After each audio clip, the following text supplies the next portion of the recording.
Oh, sino po to? Hello? Hello po. Magandang hapon. Magandang hapon po. Sino to? Ay, si Kuya Will. Si Kuya Will. Hello, Kuya Will. Oh, sino po ang pangalan nyo? Maricel Patso po. Oh, Miss Maricel. Taga saan ka, Miss Maricel?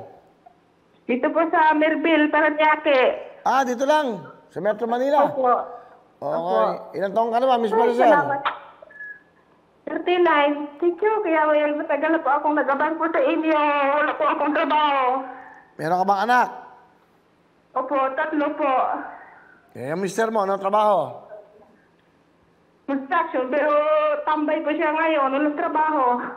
Eh, paano kayo nabubuhay? 3 anak nyo, tapos wala kayong trabaho pareho. Paano isa kayo Yan kumakain? na nga po. Umaasa lang po ako na nagabang po sa inyo. Hindi nga, Salamat po sa Panginoon. Talaga. hindi nga, yung mga ibang araw na wala kayong, hindi kayo natawagan, paano kayo mabubuhay? Pabiling bigas, pagkain. Yan nga po eh. Yung mga ayuda-ayuda lang po. Sabi umaasa. Ah, ganun. Eh, kahirap naman ang ganyan. Kaya nga po eh. Mula po ng pandemic, nawalan po ako ng trabaho eh. O, ayan, tiga Paranaque kayo. Opo. Salamat po talaga, Kuya Will. Ayan, o may regalo kami sa inyo, ha? Hindi na ako magtatagal.